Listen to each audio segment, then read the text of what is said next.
साल 1998 supreme court में एक केस की सुनवाई चल रही थी। कोर्ट ने याचिकाकर्ता की दलील को खारिज करते हुए कहा, discipline is the implicit hallmark of the arm forces and a non negotiable condition of service. यानी अनुशासन सेना का निहित पहचान है जिस पर किसी भी तरह का डिस्कशन, वाद विवाद नहीं किया जा सकता। असल में 1998 में एक फौजी को छुट्टी से लौटने में कुछ दिनों की देर हो गई, जिसके चलते उसे बर्खास्त किया गया। खैर, ये तो बात हुई लेट होने की। आर्मी में बारीक से बारीक चीज़ों में भी अनुशासन का ध्यान रखा जाता है। एयरफोर्स में भी, नेवी में भी। हम आर्म फोर्सेस की बात कर रहे हैं। इसी का ध्यान रखते हुए इंडियन एक्सप्रेस की एक रिपोर्ट के मुताबिक पिछले दिनों आर्मी ने अपने सैनिकों और अधिकारियों को क्लियर इंस्ट्रक्शंस दिए हैं, या यूँ कहें तो अपने इंस्ट्रक्शंस दोहराए हैं। असल में कुछ आर्मी पर्सनल्स ने वर्दी में धार्मिक चिन्हों और चेन जैसे गहनों वगैरह के साथ तस्वीरें खिंचाईं और उन्हें कर दिया सोशल मीडिया पर पोस्ट। जब ये सब चीज़ें आर्मी के संज्ञान में आईं तो आर्मी ने अपने जवानों और अफसरों को इंस्ट्रक्शंस याद दिलाईं। क्या हैं ये इंस्ट्रक्शंस? यूनिफॉर्म से इतर, धार्मिक चिन्ह, डिओड्रेंट या मेकअप का इस्तेमाल नहीं होना चाहिए। महिलाओं के लिए सिंदूर, मंगलसूत्र और आभूषणों पर भी क्लियर इंस्ट्रक्शंस दोहराए गए।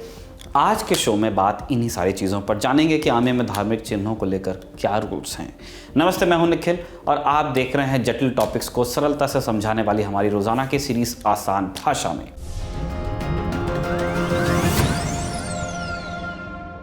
पिछले दिनों इंडियन एक्सप्रेस में मान अमन सिंह चिन्हा का एक आर्टिकल आया।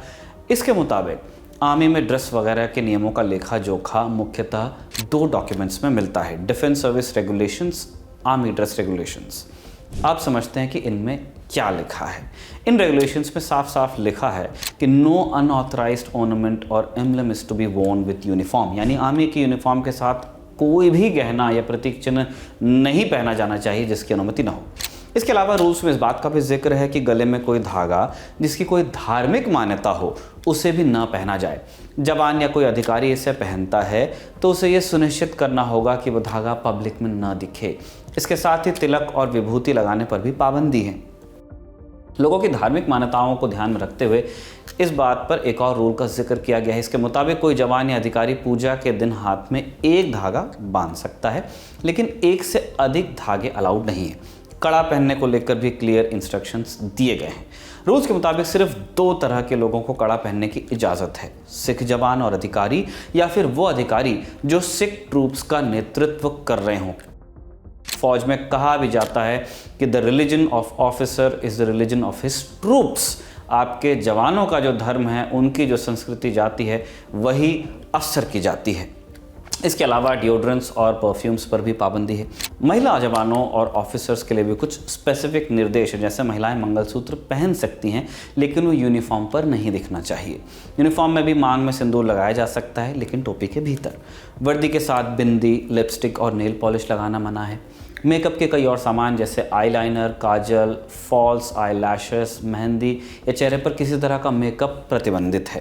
हालांकि धूप से बचने के लिए सन प्रोटेक्शन लोशन लगाया जा सकता है, क्योंकि सियाचिन वगैरह में तैनाती होती रहती है, डेजर्ट में तैनाती होती है।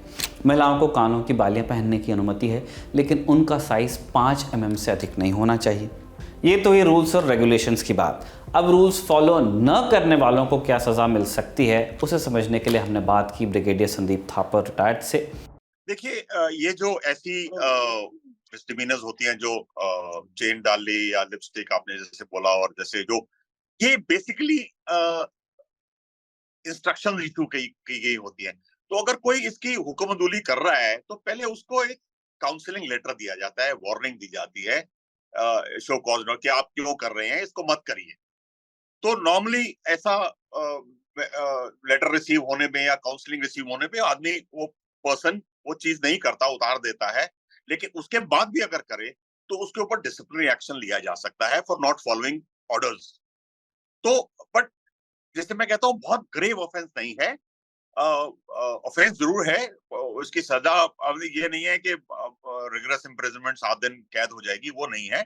लेकिन हाँ, इफेक्ट हो सकता है। अगर वो तो उसके करियर के ऊपर भी इफेक्ट हो सकता है, रिप्रिमांड भी दिया जा सकता है, जो बाद में जब उसकी प्रमोशन का टाइम आए तो उसमें इम्पैक्ट करेगी।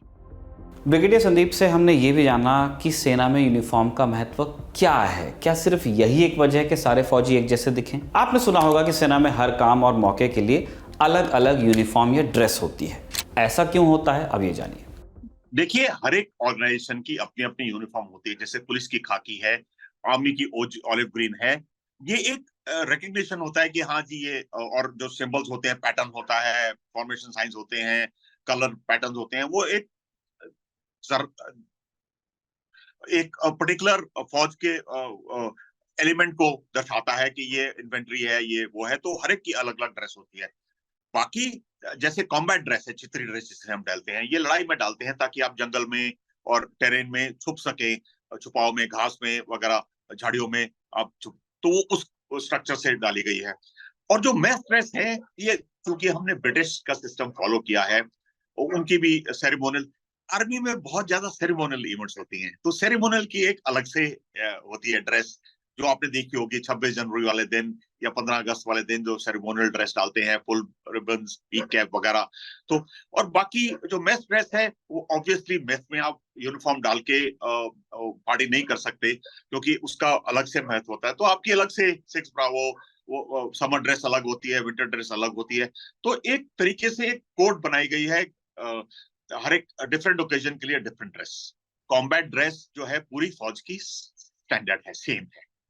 वो चित्री ड्रेस जो आपने देखी होगी, जो फ्राइडे को आर्मी हेडक्वार्टर पर डालते हैं और बॉर्डर पे सारे लोग डालते हैं, ये मैंने जैसे बताया कि आप जंगल में हैं तो छुपाव में, कैमोफ्लेज में मदद करता है, झाड़ियों में, घास में, ज्यादातर हमारी वो टेरेन है। जब रेगिस्तान जैसे होता था पहले जमाने में, रेगिस्तान के टाइम में हम खाकी डालते थे वहां पर, बेसिकली इसलिए छुपाव के लिए। उसके ऊपर आप क्या डालते हो वो अलग बात है। जैसे स्नाइपर होगा तो गिली सूट डालता है, वो और भी छुपाव देता है, वो बिल्कुल ही, आप अगर आपके 100 गज भी बैठा होगा तो आप उसको देख नहीं सकेंगे। तो हर एक का अलग आगे। यही चीज अगर आप पहाड़ों, बर्फ में होंगे तो ऊपर आप व्हाइट परका डाल लेंगे ताकि आप नजर ना आए। तो ये सब एक तरीका है जो टेरेन में मर्ज करने का, उसके लिए एक कॉम्बैट ड्रेस बनाई गई है। और ये ज्यादा पुराने नहीं है, 20 एक साल हुए हैं इसको बनाए। पहले हम डांगरी डालते थे, उसके बाद ये कॉम्बैट ड्रेस मेरे के 80s में शुरू हुई थी। तो सुना आपने, सारी बात मिलिट्री ईथॉस की है। यूनिफॉर्म का पहला मकसद है एक कैरेक्टर डेवलप करना, एक आइडेंटिटी बनाना और सैनिक के मन में इस बात की छाप छोड़ना कि वो एक समूह का हिस्सा है और इस समूह का अपना कल्चर है, हिस्ट्री है। समूह या कहें तो फौज प्रमुख है, इंडिविजुअल बिलीफ या इंडिविजुअल आइडेंटिटी आपकी जो भी है वो बाद में आता है। यूनिफॉर्म को लेकर कड़ाई का दूसरा मकसद ये सुनिश्चित करना है कि सैनिक हर मौके के लिए तैयार रहे, परेड के लिए तैयार रहे, डिनर के लिए तैयार रहे और लड़ाई के लिए तैयार रहे, जो मेन काम है। जो व्यक्ति परेड के लिए सही से तैयार नहीं होगा वो लड़ाई के दिन भी अपने सुरक्षा के लिए जैकेट, जूते और हेलमेट भूल सकता है। ऐसे में सैनिक एक फाइटिंग एसेट की जगह हो जाएगा एक लाइबिलिटी। इसलिए चाहे लड़ाई हो या पढ़ाई हो या डिनर हो, सेना के रूल्स क्लियर हैं कि जब जो पहनने का नियम है वही पहना जाएगा, एक चीज़ ज़्यादा नहीं, एक चीज़ कम नहीं। इसी के साथ आसान भाषा का आज का एपिसोड कंक्लूड होता है। इसे आकाश ने लिखा और जतिन ने रिकॉर्ड किया। आप देखते रहिए दी लल्लन टॉक।